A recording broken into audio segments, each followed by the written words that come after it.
welcome to my studio in Somerset. It's Morwhenna here, and I hope that you're enjoying the sunshine. It's been so lovely to have a bit of blue sky and to notice all the buds and the spring flowers starting to open.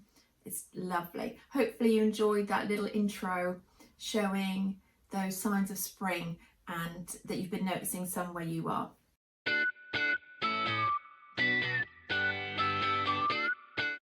So today I would like to celebrate completing something that has actually taken me 4 years to finish. It's a bit big actually, probably to put in the whole screen. It is this cardigan. Don't know if you can see it completely.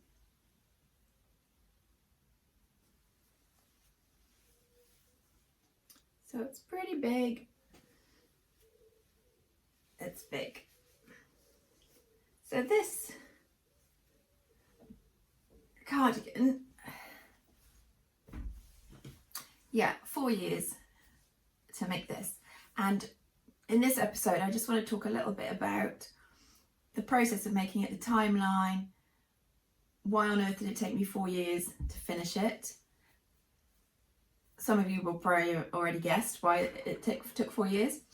And just a breakdown of the pattern, the yarn I used, how much yarn I used, how much it cost for the yarn. I mean, for the time and the hours, I've got absolutely no idea, probably thousands of pounds.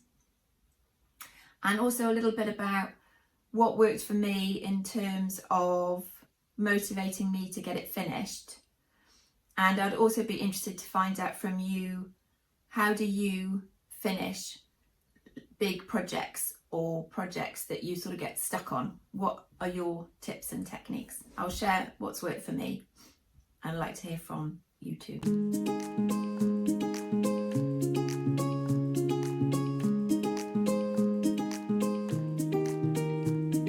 So this cardigan, when I first started it 4 years ago, I was quite new to crocheting. So I hadn't long learned at that point how to read a pattern. It took me about a year to learn to read a pattern to crochet, because when I first started to learn crocheting, I was following YouTube videos, and I would sit and watch the video and follow along.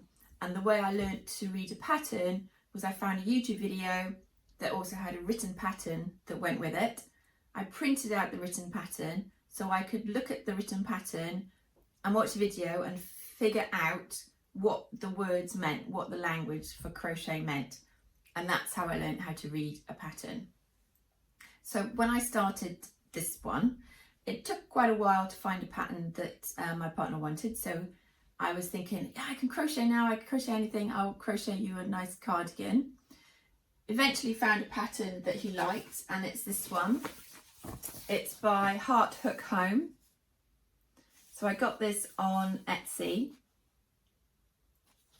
And it's it's quite a simple cardigan, but it was using all sorts of different techniques that I hadn't used at this point.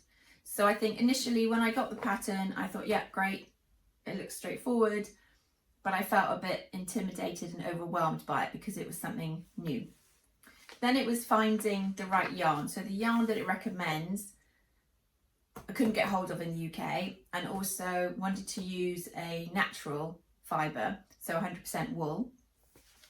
The first yarn that we decided to use, when I did a sample, it was going to be too thin and the gauge was really far off the recommended pattern, so I knew that that was going to cause its own challenges.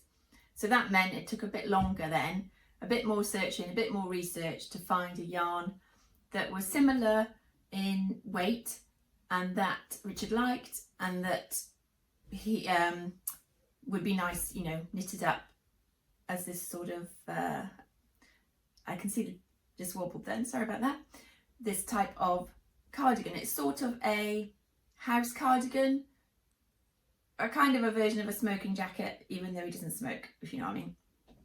So then that research led to finding this yarn, which is the Croft Yorkshire Spinners, and this is colour Stormy Skies. And since starting the project, this yarn has now been discontinued, so that's something else that's changed within the 4 years of starting this project. Thankfully, I've been able to find enough of the yarn to finish it, because I did run out twice. I did do a swatch and I thought I'd figured out how much I needed, but obviously still being fairly new to the craft, I got it wrong. So first of all, I ordered 8 skeins, and then I used all of them up pretty quickly. I wasn't too bad at doing the main body, because it's a straightforward stitch, really, backwards and forwards. I got that done, and then ran out of yarn. Managed to get some from a local yarn shop, Alternate Universe in Cleve, which I'd really recommend going to. And then I finished the main sort of body, and then it took me ages and ages to actually do the sleeves, because I was so concerned about getting it right and getting it perfect. It put me off doing it, and then thinking I was going to have to frog it and undo it. And also I realised that I'd made some mistakes with the collar, but then I realised, I thought, actually no, I like it as it is, it's fine. And we did have to keep trying it on to make sure it was going to fit, so I did again have to make alterations and adapt the pattern. So I was learning a lot as I was going along. And when I'd backtrack a little bit, when we decided this was the yarn we were going to use, when I did a swatch, I realised again that the gauge was going to be slightly off, and I thought, right, how do I work out the maths to be able to correct this? So I emailed Ashley, the designer of this pattern, and she super kindly adapted the pattern to suit the yarn I was using. So that was a massive help. But even then, when she'd done that, it took me a while to actually get started and get going on it. I think because I was feeling quite intimidated by it. So I'm just checking my notes to make sure I'm covering everything. Novice, getting it right. Yep.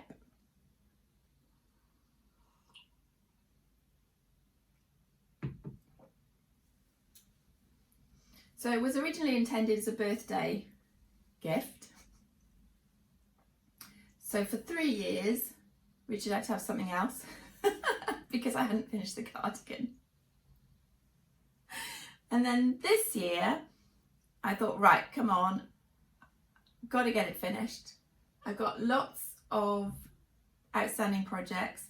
There's lots of new projects I want to make.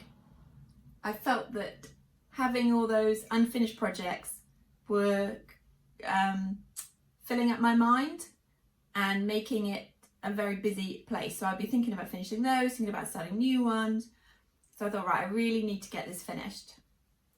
And the other reason, which probably should be quite high up on my list for not finishing sooner, I got bored, basically, because it's a straightforward back and forth pattern.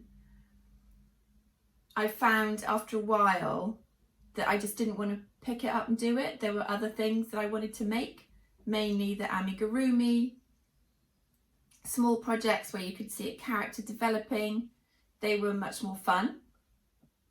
So I made a few of those. I'm not sure actually how many things I made in the 4 years between starting this. I don't know whether it's worth looking at or not. That might be interesting. So that was the other thing, getting bored. So when I thought, right, okay, I really want to get this finished, how am I going to motivate myself to do it? One of the things I found actually really helpful was posting in the West Yorkshire Spinners Facebook group. So I posted in there that I'd got this project I've been working on for the past 4 years. I really wanted to get it finished. And I asked the question in the group, how do you stay motivated when a project you're working on is boring? And there were some great tips and advice in that group, and people had ideas ranging from putting in a stitch marker from when you started so that you can see, even if you just did 1 or 2 rows a day, you could see your progress, so it was much more visible, which I thought was a really great idea, so I did that. Giving yourself a treat after you'd crocheted so much. Making a note of how many rows you've done, deciding to do just one row a day or 5 minutes, just thinking, okay, I'll sit down, I'll just do 5 minutes, and then you know what happens. You do 5 minutes, that then leads into doing a bit longer and sitting and staying for longer. So that also worked. So there were a lot of techniques which I found really helpful. And the main thing I found from actually posting it in that group was giving myself that accountability, and the posting of the question actually acted as a motivator. So then I thought, right, I want to get another bit finished so that I can share it in the group. And there was no pressure from anybody. Everyone was really enthusiastic and encouraging. And I did have a deadline. So I did want to get it finished for Richard's birthday for this year. So I did have the deadline, but it was almost as though that deadline wasn't enough of a motivator. I needed something else. And putting it in the group, and then there was another lady who was in a similar situation. Actually, there's quite a few people in similar situations, which is sort of not surprising. A lady in a similar situation who had made the body, and she had 2 arms to do, which is sort of where I was. And we then chatted to each other, and we were checking in, where have you got to? Have you finished your sleeve? Have you done this bit? And there was some, and that was really cool to have that and to see her progressing and sharing that with her. So thank you for that. And the other thing that was really helpful by posting in that group was the questions that people were asking me. So one lady asked me, what have I got left to do? So then when I actually wrote out each of the steps that I had left, I realised there weren't that many. I'd made the bulk of the cardigan already, and there was some bits I was stuck on. So wanting to make sure I counted up enough stitches. Even though the pattern had been adapted for this yarn, I found that I was having more stitches than in the pattern. So if I'd carried on crocheting the length of stitches for the arm in the pattern, it would have been really, really long. But I made sure that Richard tried it on constantly. So every different stage, I'd think, right, so is that going to fit? Is that okay? And that obviously then took a bit more time, and I would make sure that I was going to be doing it the best I can. So in a way, I think doing it later on has meant that I've ended up with a better cardigan. Yes, if I had sort of got on with it, then I would have probably finished it sooner, but I don't think I would have been as pleased with it. I don't think I would have been as happy. And some of the techniques, so for the cuff here, which I really love this cuff, it's a front post and back post technique. And I hadn't done that before, so I needed to watch a couple of YouTube videos, and then I dived in, and then I found it wasn't actually as hard as I thought it was going to be. So that all worked out well. So it was I felt such a sense of achievement actually finishing this big project.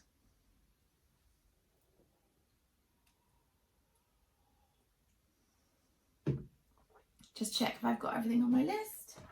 Yeah, I've got forward. How did I get it finished? Ask for help. Line. Yeah, I suppose the other thing that I did after the lady asked me about how much I had left to finish was I did the obvious thing. I wrote down all the steps. I broke down every step, and then I committed to just doing one little thing a day.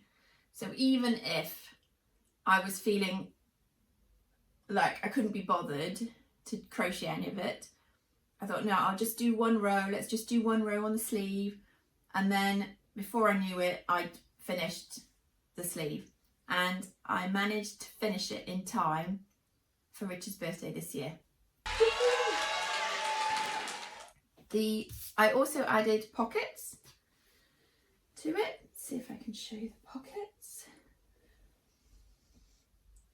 So these aren't on the original design, but because it's very long, much longer than on the pattern, it really warranted some pockets. So I worked out, it's difficult to hold it up, I worked out the size that was going to be the best, and I did that little design on the top there and sewed them on. And there is actually one thing left I have to do, which I haven't finished, so you could say I haven't completely finished it, is adding some buttons. So that will be the last thing. See, it's quite unwieldy and it's heavy. So I have got the buttons.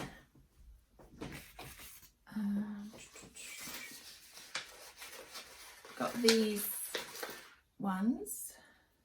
You can see that there. So they're a shell button, and they catch the light really nicely.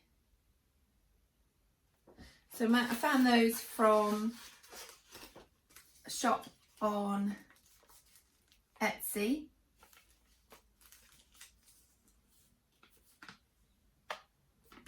I'll put the links in for that below.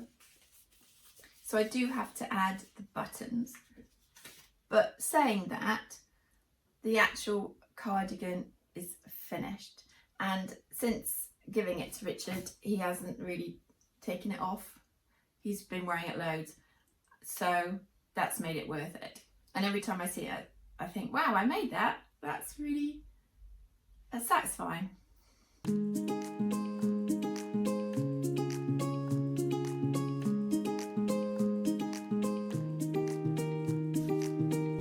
The only other thing really that I thought I would share is how much the materials cost to finish this cardigan. Like I said at the beginning, I've got absolutely no idea how many hours it took me, because obviously I wasn't constantly crocheting for 4 years. I think I would have made quite a few cardigans if I had done that. So in the end, I used 11 skeins of the West Yorkshire Spinners Croft in Stormy Skies. I bought it from 3 different yarn emporiums, and I did actually buy 12 altogether, and I've used 11, and I've got this one as a spare now, which I could use if I need to do any mending or that sort of thing, because I'm hoping this is going to last for a really long time. So I bought 12. They're 100 grams each, and let's have a look. So I bought the first 8 from Wool Warehouse, then I bought 2 from Alternate Universe, which is the yarn store in Cleve, and then I bought 2 from Rockabye Baby, which is another yarn shop, and that's up north in oh, my mind's gone blank now. I'll have to put it in the wording, but that's another small independent shop. And I was lucky to find those because, like I said, this yarn had actually become discontinued during the time that I was making this, so getting hold of it was becoming more difficult, and they actually had some on sale, so I was able to get the last 2 that I needed. The total for all the yarn, that came to £106.97, and then the buttons I got from Etsy, so they were, let's see, £15.15. So I bought 6 for £13.60. Unfortunately, one of them, I'm sure the button would have been fine, but it had a bit of a, because it's natural shell, there was a little gap in it, and I thought that might end up cracking. So I messaged the owner, and they were really great at sorting out a exchange. So I sent one back, and then they've sent me a replacement. But I did have to pay to send the slightly faulty-ish one back, which was fine. So I've allowed for that in here. So in total for materials, £122.12.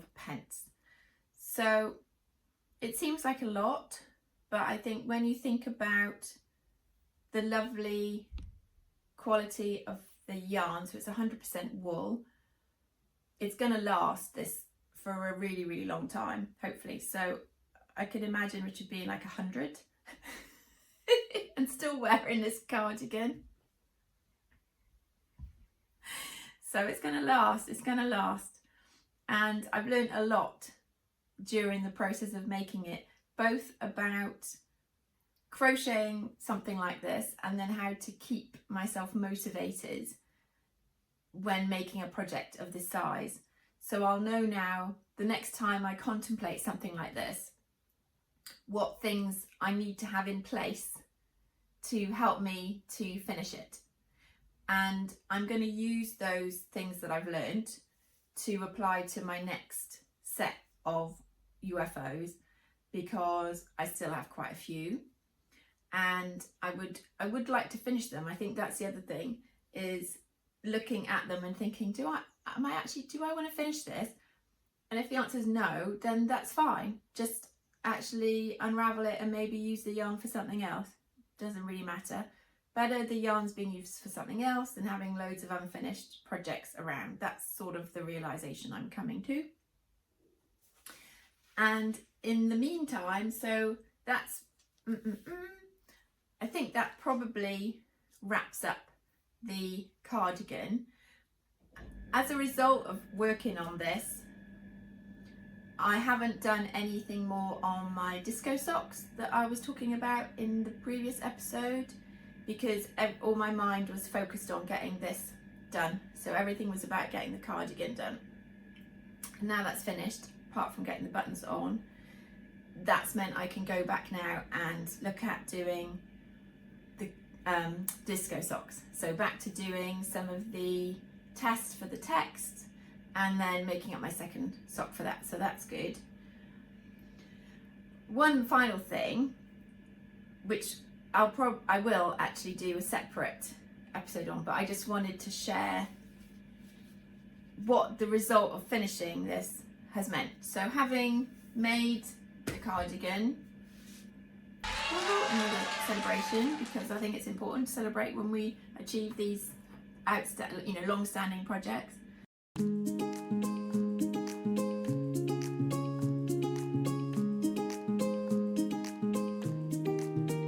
During working on the cardigan, I realised actually how much I'd missed making amigurumi, and that the last one I'd made was Emily the rabbit from Cute Crocheted Animals by Emma Varnum.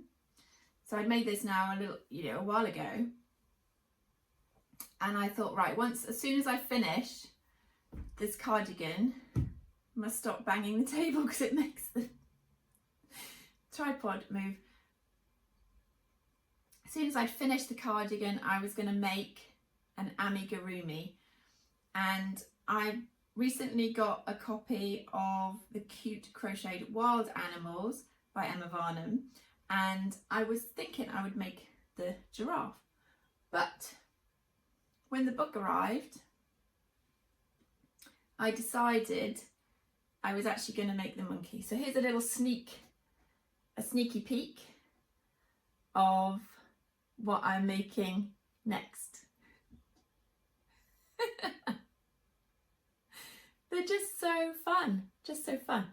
So here's a little head, and I've made the legs and the arms, but really I'll save this little fellow for the next episode, because I really wanted this one to be about the cardigan and finishing a project that's taken me 4 years. Done it. Woohoo! Cool. I'd love to hear about your own projects. What have you got on the go at the moment? What's the longest it's taken you to finish a project? I'm sure that there'll be some projects that have been around longer than my cardigan for 4 years. I've certainly got some projects that are much older that I haven't finished, and some projects that you're working on now. And how do you maintain motivation when you're working on projects like this? Let me know. I'd love to hear from you. Okay, I'm going to say bye for now, and I will see you again soon. Okay, bye.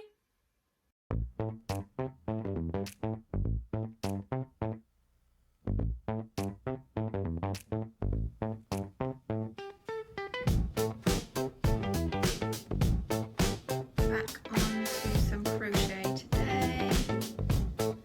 I've had to recount the stitches a few times, but I think I've got it right now.